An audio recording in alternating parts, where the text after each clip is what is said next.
오후에도 주님 전에 예배드리러 오신 여러분을 주 예수 그리스도로 축복합니다. 우리가 예배드릴 때 우리가 신령과 진정으로 드린다.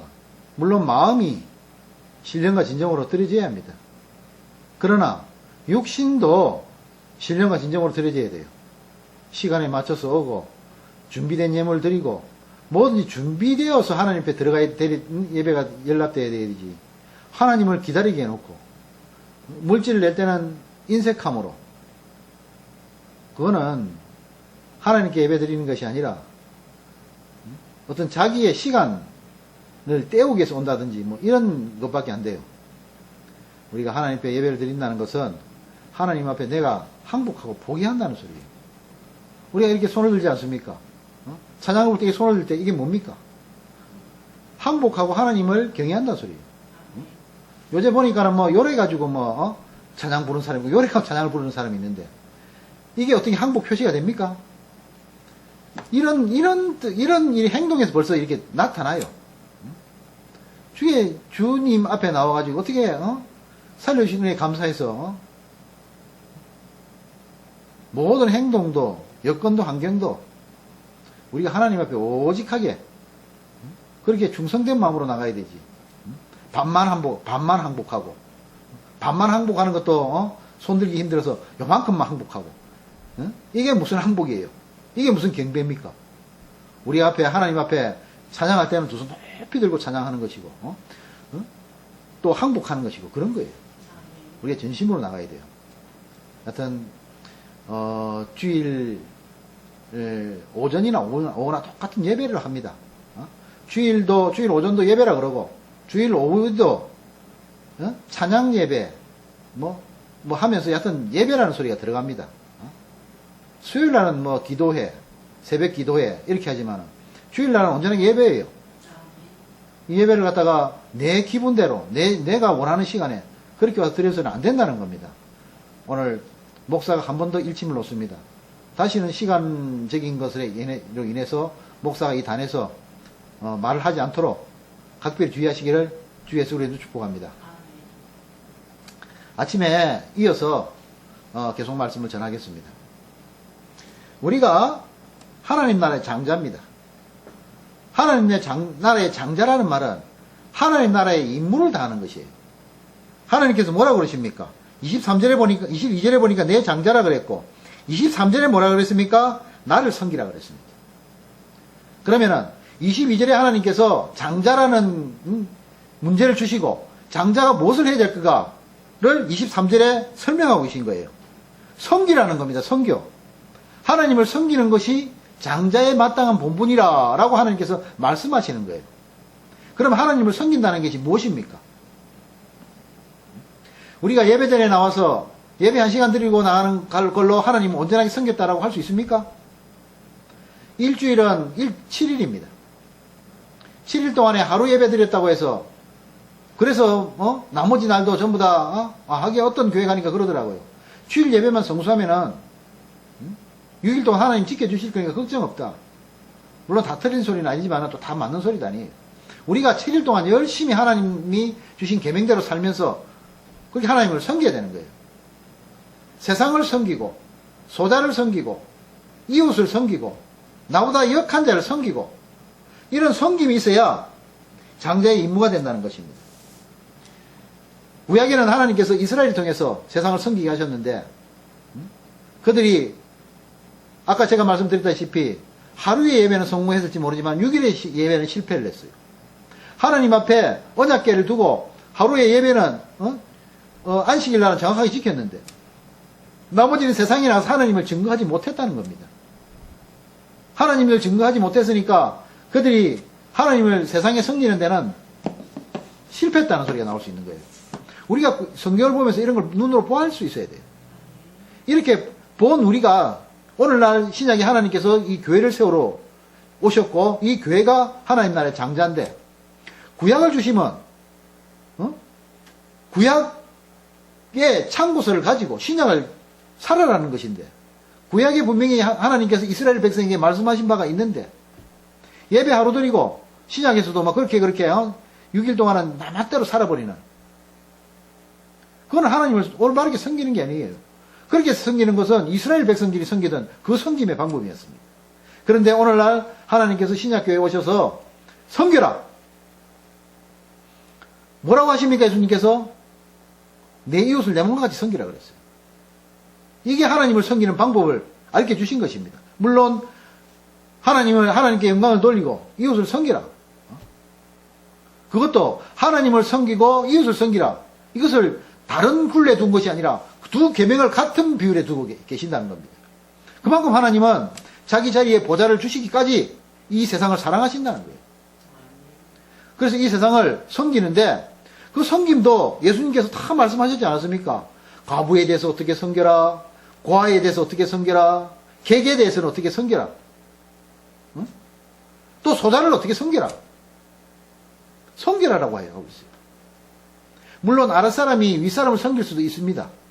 그러나 성경 말씀은 윗사람이 아랫사람을 섬기는 그런 섬김을 많이 요구를 하십니다. 요즘 교회가 잘못하고 있는 게 이런 거예요. 성도들이 목사님 섬긴다 그래요. 목사님 뭐를 섬기는지를 모르겠어요. 섬김은 뭐를 섬긴다는지 구체적인 내용을 밝히고 섬긴다면은 조금 뭘 섬기는가 알겠는데 그냥 섬긴대요. 그러면서 그 목사님에게 세상 좋은 걸로 다 주어가지고 치렁치렁 걸게 하는데 그러면은 그 섬긴다는 그 자체가 잘못 섬겼다는 거예요. 목사를 섬길 때는 영적인 걸 섬겨야 돼요. 목사님이나 이 영적 지도자는요 너무 잘 살면 퇴락하게 돼 있습니다. 오늘날 많은 교회에서 보지 않습니까? 그런 걸 섬기면요 오히려 목사를 퇴락하게 할 수가 있어요. 우리가 목사를 위해서 기도해주고 하나님 말씀대로 바로 살게 해주고 그런 걸로 기도로 말씀으로 동력해주는 그것이 섬기는 것이고 우리가 지금 현재 말씀하는 이 섬김을 목사한테 섬기고 있는데 사실 지금 우리 교인들이 목사를 섬기고 있는 이 섬김을요 목사를 섬기는 것이 아니라 성도를 섬기는 데 써야 되는 거예요. 자기보다도 없는 사람들, 자기보다도 못한 사람들을 위해서 이타적으로 그들에게 가서 베풀고 나누고 섬겨야 되는 거예요. 그게 옳은 섬김입니다. 그래야 하나님께서는 그 섬김을 통해서 하나님께서 영광을 받으신다 그랬거든요. 하나님께서는 소자와 같이 계신 하나님이라고 그랬습니다. 약한 자를 잡아서 강한 자를 부끄럽게 하시는 하나님이라고 그랬습니다. 어디 높은 사람 섬기고 어디 자기를 위해서 축복해주는 사람을 섬기고 이런 게 어디 있습니까 성경에? 제 성경에는 없는데 여러분 성경에는 있습니까? 제 성경에는 그런 말씀이 없어요. 그리고 저는 여러분들한테 말씀을 드릴 때 내가 만난 하나님을 증거하고 있는 거예요. 물론 여러분들도 여러분들이 만난 하나님을 만나시겠지만은 저는 하나님과 만남을 성경으로 통해서 만났습니다. 그 말씀을 통해서 만났기 때문에 이 말씀을 전하는데 그 말씀에서 어긋난 행동을 하는 성도는 제가 하는 말씀을 듣고 바른 길로 돌아와야 돼요. 그래서 진정한 섬김이 무엇인가? 예수님이 이 땅을 어떻게 알아보셨습니까? 섬기러 오셨어요. 예수님보다 높은 분이 있습니까? 예수님보다 높은 분은 창세 이전에도 없었고 창세 이후에도 없고 그러니 오늘날은 아예 없는 거예요. 예수님이 섬김을 어떻게 하셨습니까? 그 섬김을 본받아야 되는 거예요. 그 섬김을 하라고 하나님께서 말씀을 주시고 그리고 이 섬김을 해야 될 자가 누구냐라고 오늘 말씀을 하시는 거예요. 이 섬김을 할 자가 하나님을 모시는 장자들이 한다는 거예요. 여러분들이 하나님을 영화롭게 하고 하나님을 기쁘시게 해드리는 길은 하나님을 섬기는 겁니다. 그 섬김이 성경에 있는 그대로 섬겨야 되는 거예요. 내가 어떤 사람을 섬겼습니다. 그러면은 그 사람이 섬김이 고마워서 그 사람이 나에게 뇌물이라든지 선물이라든지 이런 걸 할 수 있는 단계의 섬김을 했다는 것은 그건 섬김이 아니에요. 그건 아양을 떠는 거고 위선인 것이고 그거는 섬김이 아닌 거예요. 내가 섬겼을 때 내가 불쌍하다 해서는 안 되겠지요. 좀 나보다 조금 이렇게 생활면으로 좀 궁핍하다. 그래서 도와주신 주신 분들 그래서 그들로부터도 어떤 대가를 받지 아니하는 것 그게 섬김이에요. 예수님이 우리를 섬기시고 대가를 받으셨습니까? 왜 자꾸 예수님 얘기를 하냐면 예수님이 모범이기 때문에 그래요. 우리가 성경을 읽으면서요, 예수님은 이때 어떻게 하셨을까? 이렇게 답을 찾아내야 됩니다. 예수님을 딱 마음에 넣어야 돼요, 문제에. 그래서 그분이 답임을 알고 그분이 어떻게 하셨는가? 세상을 섬기실 때는 어떻게 하셨고, 하나님께 영광을 돌릴 때는 어떻게 하셨고, 또 기도할 때는 어떻게 하셨고, 응? 우리가 이런 걸 다 본받아야 되는 겁니다. 장자는 우리의 진정한 장자이신 예수님, 즉 아침에도 얘기했지만 원인된 예수님, 원인의 예수님을 우리가 섬기면은 결론에 우리가 나올 수 있는 거예요. 그러니까 우리가 장자로서 하나님을 잘 섬김으로 말미암아 세상에 빛과 소금이 되고 세상 사람들이 하나님의 그 크시고 하나님의 넓으신 품으로 그렇게 다 돌아올 수 있는 그런 계기를 만들어 드리는 겁니다. 그게 장자할 일이에요. 오늘 장자할 일에 대해서 오늘 한 가지 말씀드렸습니다. 그러니까 여러분들은 세상에 나가서 성경이 말씀하시는 그런 바로 세상을 섬겨서 세상을 섬기는 하나님을 섬기는 거라고 그랬으니까 오늘 섬기는 방법에 대해서 아시고 그렇게 나가셔서 하나님의 복을 전하는 저와 여러분 되시기를 바라겠습니다. 이렇게 우리가 하나님 나라를 증거할 때 세상은 우리를 죽일 것이라고 합니다. 요즘 IS나 여러 각 곳에서 지금 기독교인들을 죽이는 순교의 현장들이 발생을 하고 있어요. 오늘 우리나라도 3시에 오늘 6월 28일이지요. 오늘 3시에 시청 앞 광장에서 교회에서 다 모여서 이렇게 이 퀴어 축제, 동성애 축제를 막는 그런 그 집회를 한다고 합니다. 물론 이 집회도 물론 타당한 집회는 집회지만은 제가 볼 때는 더 마음에 드는 게 뭐냐면은 각 교단에서 다 나오더라고요. 아, 하나님이 말세가 되면 하나로 되게 해주신다 라는 그 말씀을 생각해 봤을 때 천주교나 저 악한 사탄들은 전 세계에 기독교, 불교, 뭡니까 또 막 이슬람 이제는 이단 이름도 다 잊어버린대요. 이런 것들까지 다 합쳐가지고 하나 되게 하자 하는데 그런 하나는 하나가 아니거든요.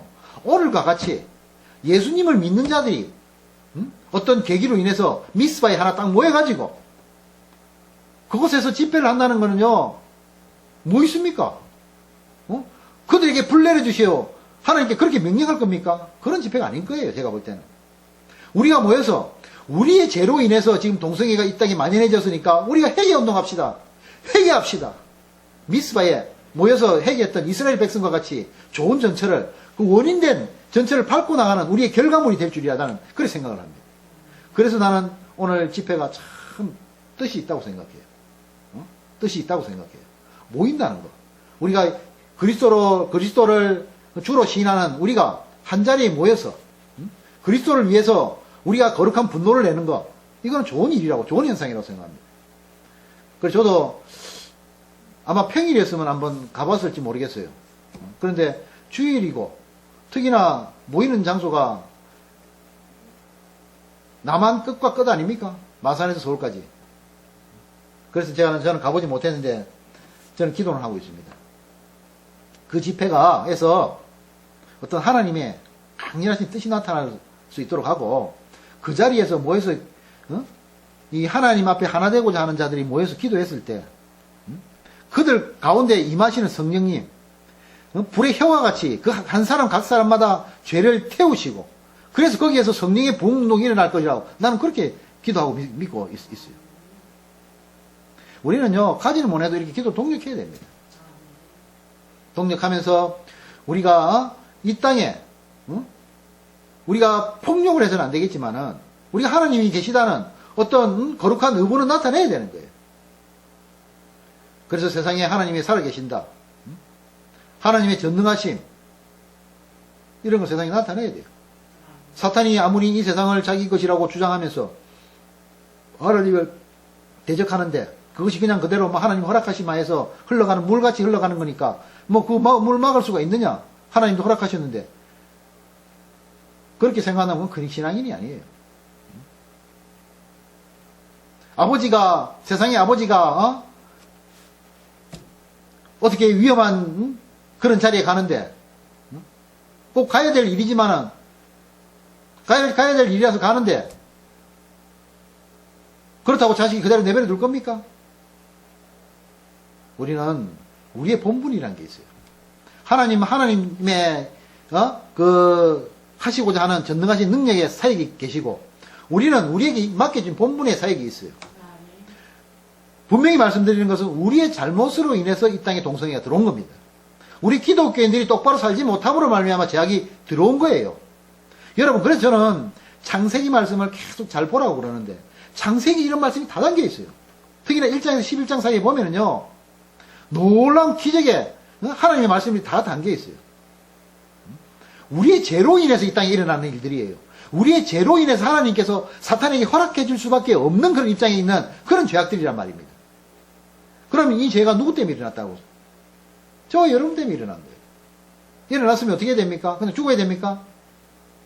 기도해야 되는 거예요. 우리가 우리의 죄를 자복하고 회개하고. 기도는요, 회개가 우선입니다. 회개하지 아니하고 하나님 앞에 기도로 나간다? 그거는 하나님 나라에서 인정이 안 돼요. 구약의 제사장들 사건을 또 오늘 얘기를 하면 시간이 많이 걸려서 못 할 것이고, 구약의 제사장들이 하나님 앞에 회개 없이 들어갔고, 신령과 진정 없이 예배로 들어갔을 때 어떻게 됐습니까? 다 죽어 나오지 않았습니까? 잘 알고 우리가 예배에 동참하시는 그런 분들 되시기를 바라겠습니다. 그런데 우리가 이렇게 세상을 향하여서 복음을 전하고 하나님 나라 말을 정하면은 세상은 우리를 죽일 것이라, 내 장자를 죽일 것이라 하나님께서 오늘 이렇게 말씀하고 계세요. 그럼 죽이라는 말은 무슨 말입니까? 고난이 그만큼 닥치리라는 소리예요. 죽을 수도 있고요. 문자 그대로. 우리는 복음 전할 때 쉽게 전해진다.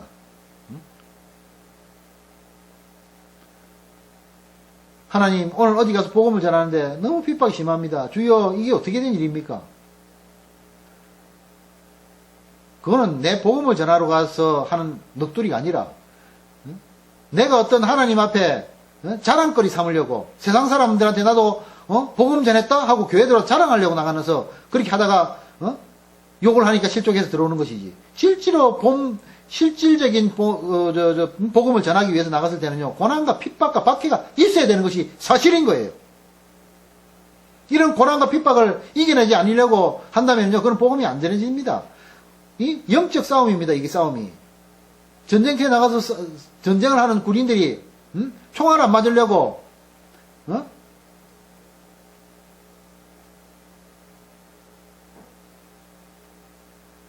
전쟁이 고난 없이 됩니까? 우리는 하나님의 말 뜻을 잘 알고 우리를 죽이려고 하지만은, 그러나 하나님께서는 우리를 죽음 가운데 두지 아니하시고 내 장자, 그러니까 세상 장자를 죽일 것이라고 하십니다. 여러분, 이 말씀이 이루어집니다. 어떻게 이루어집니까? 애굽에서 우리 이스라엘 백성들을 죽이게 하기 위해서 바로가 모세가 나던 그 때를 기준으로 해서 우리 장자들을 다 죽이려고 하지 않습니까? 다 죽이려고 하지 않습니까? 그래서 하나님의 진노를 삽니다. 결국 이들이 하나님의 말씀대로 내 장자를 다 죽이리라. 결국에는 이 말씀대로 그 애굽의 장자들이 다 죽습니다. 어떻게 죽습니까? 애굽은 세상 나라예요. 어떻게 죽습니까? 오늘날 보세요. 애굽이 지금 어느 나라입니까? 그리스지요. 그리스가 아니고 어디입니까?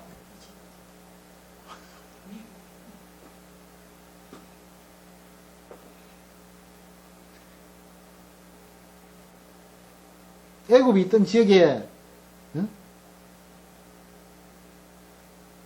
갑자기 또 생각이 안 나네요. 여튼 이 애굽이 지금 폭삭 내려앉았어요. 폭삭 내려앉아가지고 그들은 지금 어떤 이 힘을 발휘하지 못해요. 세상적으로 다 죽어가는 겁니다. 우리가 신약에 와서는 헤롯이 우리 예수님 당시에 3살 이하로 다 죽이라 그래가지고 우리를 다 죽이려고 하지 않았습니까? 세상에 예수님 대가 끊기게 하기 위해서 다 죽이라고 그랬는데 결국에는 예수님이 죽습니까? 헤롯이 죽습니까? 헤롯이 죽어요. 하나님 말씀은 1.1핵도 변액이 없는 거예요. 결국에는 하나님의 나라, 하나님의 말씀만 세워지는 거예요. 우리는 어디를 가든지 하나님이 지켜주심을 믿어야 됩니다. 나에게 핍박을 가하기 위해서 세상의 사탄들은 우리의 장자를 죽이려고 하지만 결국은 우리 장자가 죽는 것이 아니라 누가 죽습니까? 내 장자가 죽는 거예요. 내 장자가. 내 장자가 누굽니까? 세상에 하나님을 대적하는 자들 말하는 거예요. 세상에도 장자가 있습니다. 그 세상 장자는 누구냐면 하나님을 대적하는 자를 세상의 장자라 그래요. 애굽의 바레가 그랬고 헤롯이 그랬고 지금도 그런 세상 장자들이 많지 않습니까? IS가 그렇고. 그렇지만 이 사슬에서 하나님께서 놔둔다고 그랬습니까? 그들을 징치하신다 그랬습니까? 철저하게 징치하시는 겁니다. 그래서 우리가 하나님을 의지하고 따라가는 그런 삶을 살아갈 수 있는 거예요. 그래서 이제 오늘 조금 더 나가겠습니다. 진도로. 그래서 이제 하나님께서 이런 약속을 주시고 이제 이 말씀을 다 듣고 모세가 이제 미디안 광야를 떠나서 그 가족들을 데리고 이제 애굽으로 떠나갑니다.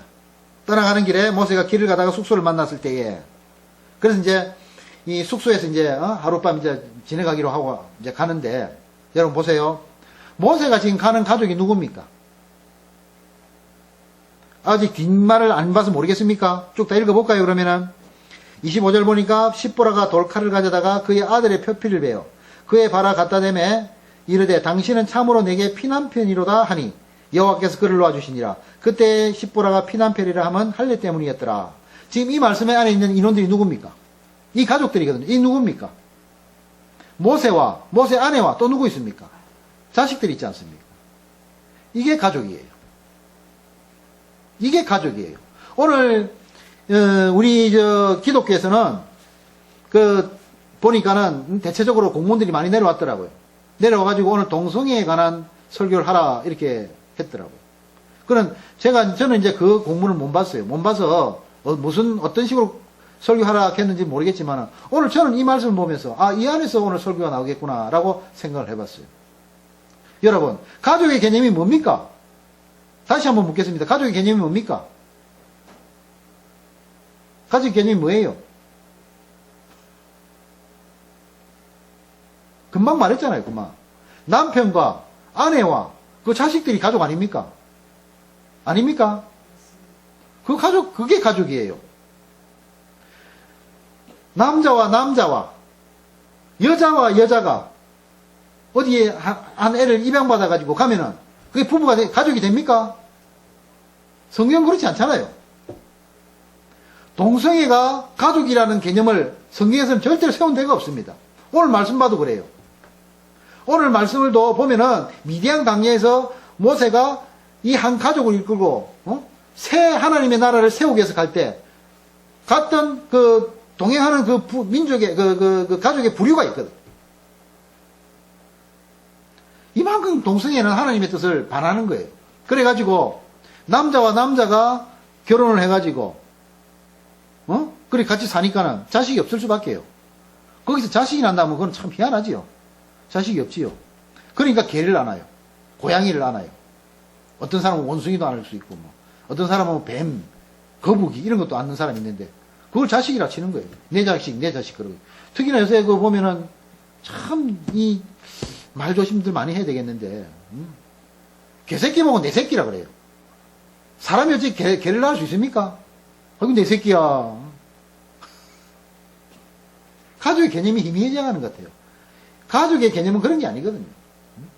남자와 남자가 여자와 여자가 결혼을 해가지고 개나 고양이를 안고 간다고 그게 한 가족이 됩니까? 될 수가 없어요. 될 수가 없어요. 전에 어떤 데 한번 그 신문을 보다가 보니까 기도 찬도 안 하는 일들이 있더라고요. 남자와 남자가 여자와 여자가 하는 거는 또 사람이니까 이거는 어떤 미친 참 여자가 큰 개를 데려다가 결혼을 하는 걸 봤는데 참 하나님께서 은혜 베풀어 주시는 거예요. 만약에 개하고 여자하고 결혼을 해가지고 만약에 그 사이에서 새끼가 났다 봅시다. 이건 뭡니까? 개입니까? 사람입니까? 뭐가 됩니까? 괴물이지요. 이게 은혜예요. 그래서 하나님께서는 종의 변종을 종이 다른 종으로 변이 되도록 못하게 하나님께서 막으신 거예요. 만약에 종이 그냥 그대로 변종이 되어서 나간다면요, 세상 지금 엉망진창일 거예요.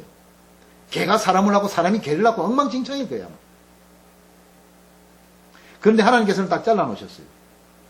이 잘라놓은 거 하나만 봐도 우리는 진화할 수 없다는 걸 알 수가 있어야 됩니다. 학교에서 지금 진화론을 가르치는데 가르치면 안 되는 거예요. 그런데 이 뿌리를 못 잘라놓으니까 지금 어떻습니까? 동성애를 학교에서 가르치게끔 돼 있어요. 동성애를 학교에서 가르치게끔 돼 있으니까 어떻게 됩니까? 참 입에서 담기도 힘드는데 국왕선교, 국왕선교, 그렇지요? 그 다음에 학문선교, 국왕선교, 학문선교를 선교로 인정한다는 거예요. 선교육 시간에 그렇게 배워준다는 거예요, 이제 앞으로. 왜? 동성애가 이제 합법화되면요, 그것을 학교에서 알려줄 수밖에 없다는 거예요. 그 부부라고 했는데, 부부가 어떤 성적인 행동을 해야 되지 않습니까? 남자와 남자가 만났으면은, 어떻게, 국왕선교나 학문선교를 해야 되는 거예요. 그걸 인정을 하는 거예요. 여자들은 어떻게 뭐 선교를 하는지까지는 제가 그 내용을 못 봤습니다만은, 나중에 이제 동성애가 합법화되면은 여자끼리의 어떤 선교 행위도 또 나오겠지요. 이게 말이 됩니까? 이게 가족의 개념이 됩니까?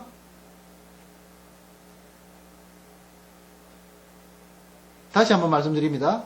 가족은 남자와 여자가 결혼 정년기에 만나서 서로를 사랑하는 마음으로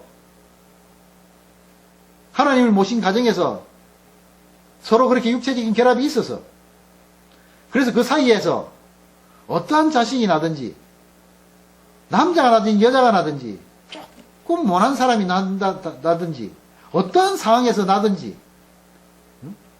그게 하나의 가족이에요. 장애아라고 개로 대체할 수도 없고, 한쪽 다리가 없이 났다 그래서 고양이로 대체할 수도 없고, 여러분, 가족은 하나님께서 맺어주신 연율 안에서 나야 되는 거예요. 고양이나 개를 키우지 말라는 말은 아닙니다. 키울 수는 있어요. 그러나 그거는 자식의 개념이 아니고 가족의 개념이 아닌 거예요. 그저 그냥 반려동물이에요.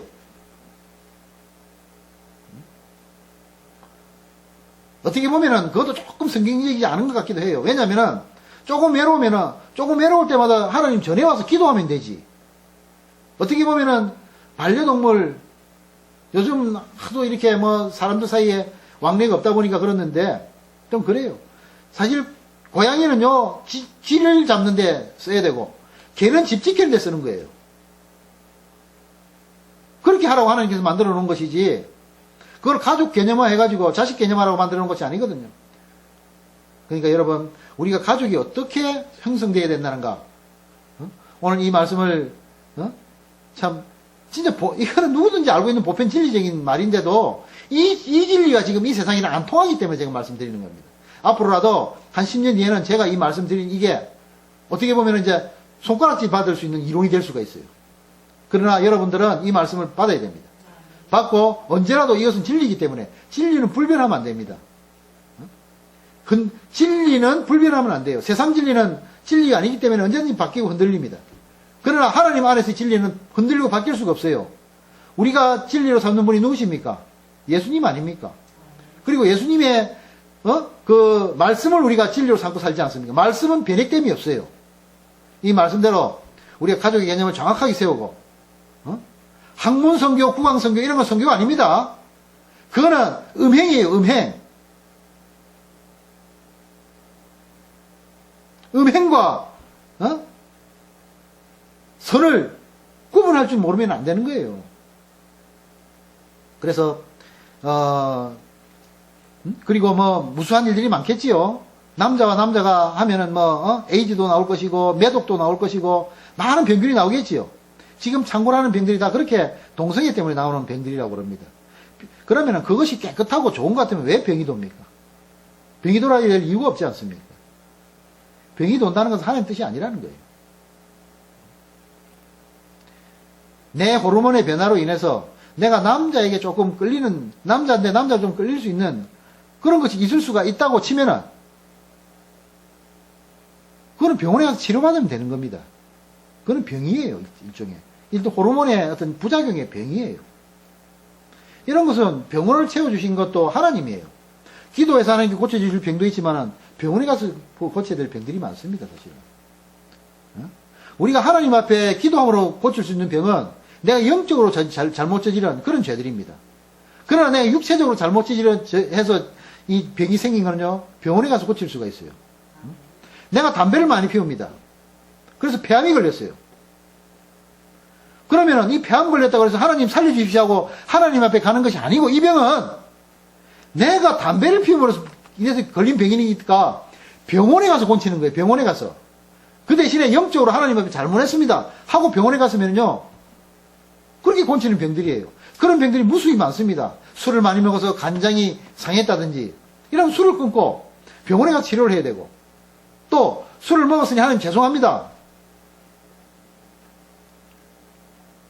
우리 기독교인들이요, 잘못 알아가지고요, 뭐만 하면 하나님 앞에 가서 병고침 받아야 된대요. 그럼 병고침 못 받으면 그걸 뭐 저주받았다나? 그러면 바울을 저주받았습니까? 바울은요, 목숨 건 것들 기도를 3번 했다고 그랬어요. 자기 병 고치달라고. 목숨 건 기도를 3번 했다는 말은 무슨 말입니까? 최소한 40일 이상 금식을 했다는 소리예요. 그게 목숨 건 기도일 수가 있거든요. 저도 40일 금식을 한번 해봤는데 그게 목숨을 걸겠더라고요. 참 힘들더라고요. 우리가 하나님 앞에 부탁해갖고 안 되는 거는요, 병원에 가서 고치고,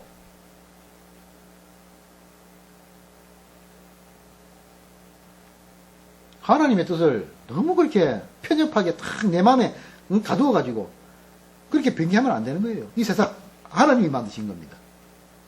이 세상에 판사도 검사도 의사도 약사도 한의사도 다 하나님이 만드신 것이지,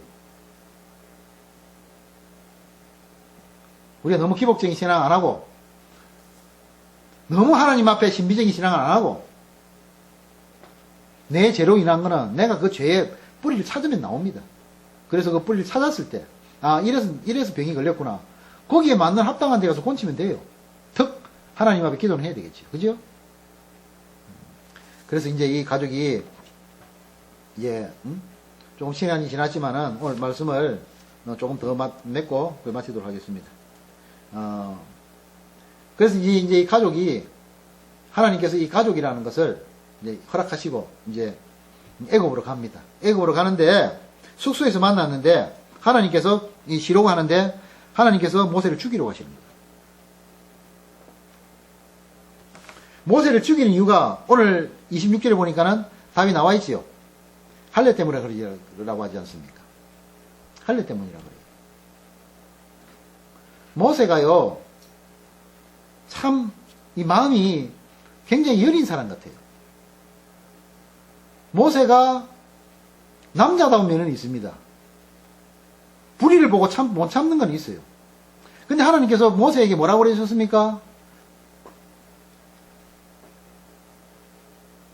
뭐라고 그러셨습니까?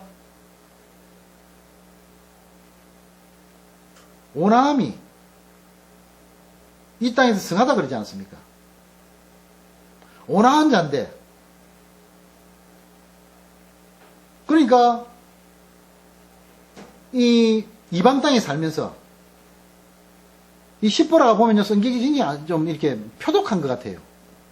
십보라가 굉장히 표독한 것 같아요. 이따 오늘 성경을 보니까요, 굉장히 표독해요, 사실은요. 오늘 이 말씀을 하고는 십보라가 사라집니다. 십보라가 사라지는데, 십보라가 이 사라지고 나서 그 뒤로는 이 성경이 안 나타납니다. 안 나타나다가 출애굽을 해가지고 다시 이제 그 이스라엘 백성들이 가나안 땅에 가기 위해서 출애굽을 해하고 시내산에 갔을 때, 그때 미디안 강에 갔을 때, 그때 십보라가 다시 나타나거든요. 오늘 이 사건으로 인해서 십보라가 모세를 차버린 거예요, 그냥. 자기는 미디안 강야에서 그냥 남아버린 거예요. 이 할례 행위를 이해를 못 하겠다는 거예요. 모세는 하나님의 사람입니다. 그리고 엄마 요게베스로부터 너는 히브리인이다. 너는 하나님의 사람이다. 그럼 하나님의 사람이 제일 기본으로 갖춰야 될 예의가요, 할례 받는 거예요. 하나님 제일 첫 계명이 할례였습니다. 인간에게 주신. 할례를 받아야 되는데 모세가 그걸 모를 리가 있습니까? 그것도 40년 동안이나 애굽 땅에 있었는데 모를 리가 없어요. 근데 자식을 할례를 하려고 아마 했을 거예요. 했는데 아마 시보라가 이 사람이 미쳤나? 어디서 애 그 상처를 내고 있어? 못하게 했던 것 같아요. 그러니까 모세가 못하고 여태가 있었던 거예요. 그러다가 이제 모세가 이 가족들 데리고 어디를 갑니까? 애굽에 누가 있습니까? 이스라엘 공동체가 있어요. 이스라엘 공동체가 있습니다. 이스라엘 공동체는 하나님이 거느리시는 공동체예요. 그 공동체 안에 들어가기 위해서는 공동체 안에 들어갈 수 있는 합당한 행위를 해야 됩니다. 이방인이 들어가서도 안 되고, 하나님의 말씀에 규례, 율례, 법도를 벗어난 데도 안 되고, 그렇기 때문에 모세와 그 아들들이, 그 가족들이 그 이스라엘 백성에게 합류하기 위해서는 할례가 몸에는 필수적으로 있어야 되는 거예요. 그런데 지금 모세가 십보라 때문에 할례를 행하지 못해가지고 지금 이스라엘 백성이 아니에요. 이스라엘 백성은 이 남자들 성기 끝에 있는 이 표피를 잘라낸 이것을 보고 이스라엘 백성을 표하는 건데, 이 표가 없으면 이스라엘 백성의 공동체가 안 되는 것이에요. 그러니까 지금 공동체 안으로 들어가기 위해서는 그 의식이 반드시 필요한 겁니다. 그래서 하나님께서 강권적으로 나타나셔서 할례를 행하게 하시는 거예요. 만약에 할례를 안 행하겠다 하면은요, 죽이시겠다는 거예요. 왜? 악어 모양이라도 끊어버리라고 하지 않았습니까, 제가? 이스라엘 공동체 안에 이런 오염된 물질이 들어가서 되겠습니까, 안 되겠습니까? 이런 할례도 안 한 오염된 사람들이 들어가서는 안 된다는 거예요. 하나님께서 구약의 율법을 주실 때도 이방인들이 너희들 동정체로 들어오려고 하거든 어떻게 하라고 그랬습니까? 율법을 지켜 행하고 하고 할례를 행하라고 했어요. 그렇지 않습니까? 모릅니까? 그런데 이 모세가 지금 공동체 안으로 들어가는데 할례가 안 돼 있어요. 모세가 지금 하나님도 두려워하지만요, 더 두려워하는 건 누굽니까? 이 말씀을 봤을 때 시보라예요. 시보라가 말 그대로 시퍼렇게 살아있는 거예요. 그랬는데, 그래서 하지 못하고 있었는데 한날 하나님이 딱 나타나셔서 막 죽이려고 하니까 이 시보라 노래 자빠진 거예요. 이제 이것이 진짜 그들이 믿는 신의 어떤 예우구나. 그래서 이제 차도를 치에다가 자기 아들의 표피를 자릅니다. 그리고는 그 성질에 못 이겨갖고 그 베어진 표피를 아버지 모세에다 던져주면서 당신은 참 못된 사람이다. 나에게는 당신은 피 같은 사람이다. 못된 사람이다. 이 말이에요.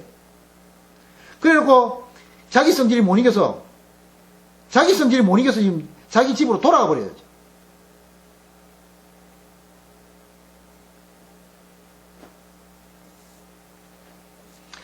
여러분, 이 할례가 뭡니까?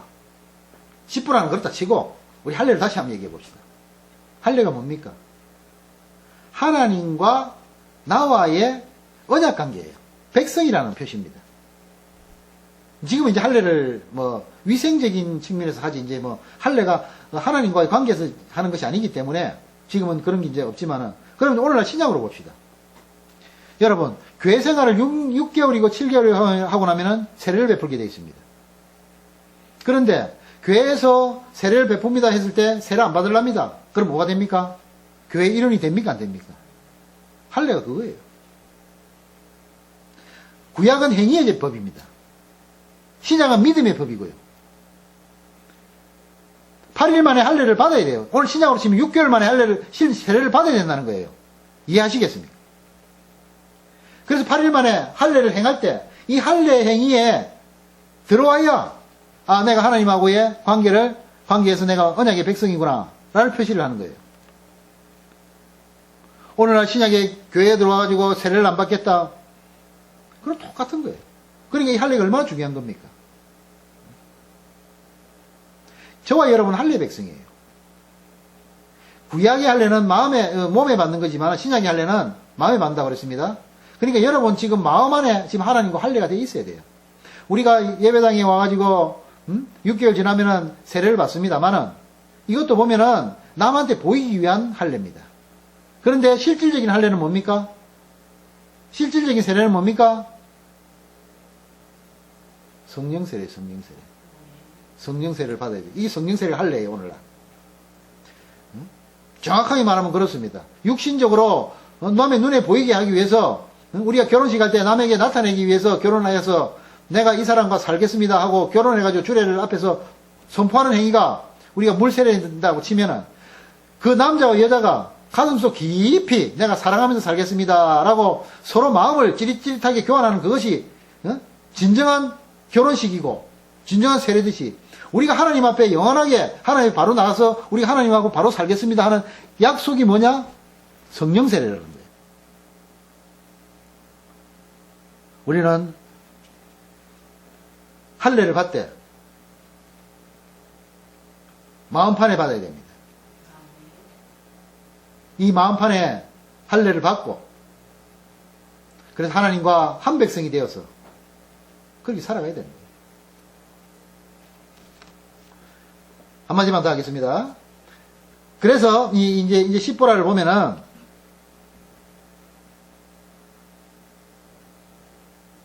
이 할례에 대해서 이해를 못하는 거예요. 이해를. 이방인들이 할례에 대해서 이해를 할 수 없다는 것은 막 기정사실이지만은 그래도 남편인 모세가 할례 백성 아닙니까? 이해하려고 노력을 해야 되는데. 그러니까 이 복음이 꽉 막혀 있으면 안 들어가는 거예요.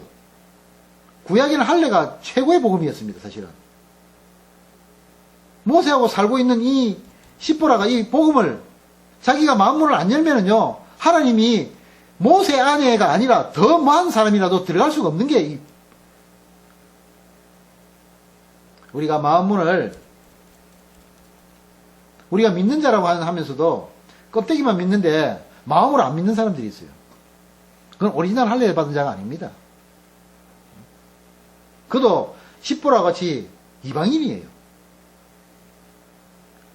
할례 하니까 여러분들 중에서 또 자식들 데리고 와서 할례 시키려고 하는 거 모르겠는데 그거는 절대로 안 됩니다. 종교적인 의식에 의한 할례는 그거는 예수님을 모욕하는 행위가 됩니다.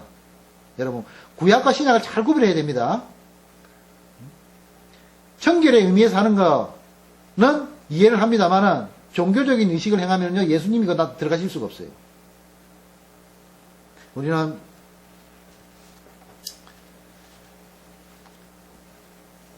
하나님과 언약은 마음판에 새겨진 세례로 할례로 받는 것입니다.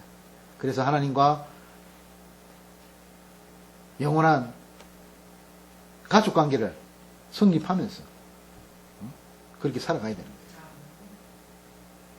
오늘 시간상 더 이상 보지 못하고 26절까지 오늘 그래도 진도는 조금 나갔습니다. 봤는데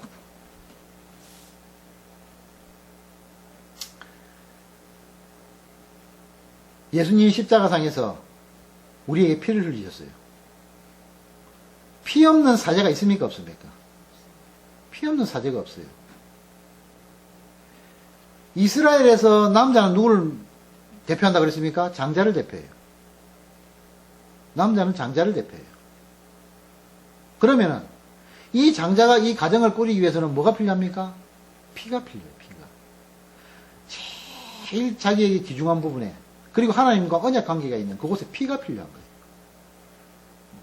그래서 하나님은 그 할례를 남자의 제일 중요한 부위에 해서 그 피를 통해서 그러니까 하나님의 역사는요 피 없는 역사가 없어요. 여러분 어디를 가든지요 고난과 고통 속에서 항상 피가 있어야 돼요. 우리가 말 그대로 지금 성교지에서 순교의 피가 흘러서 지금 우리 이 땅이 지금 썩어져 가고 있는데 그 피가 신선한 역할을 해서 우리가 살고 있지만은 저 여러분도 어디를 다니면서 꼭 피라 그래서 피가 다가 아니라 우리가 하나님 영광을 위해서 살다가 고난받는 것도 피의 역할에 감당될 수 있는 거예요. 그러니까 우리가 피 없는 예배는 있을 수가 없는 겁니다. 피가 뭡니까? 헌신이에요. 여러분들 예배전에 앉아서 잠 오는데 잠 안 자가면서 이렇게 예배드리라는 그것도 다 피의 예배입니다. 내가 목숨같이 세상에 나가서 벌은 돈을 하나님 앞에 드리는 거, 그것도 피의 제물이에요.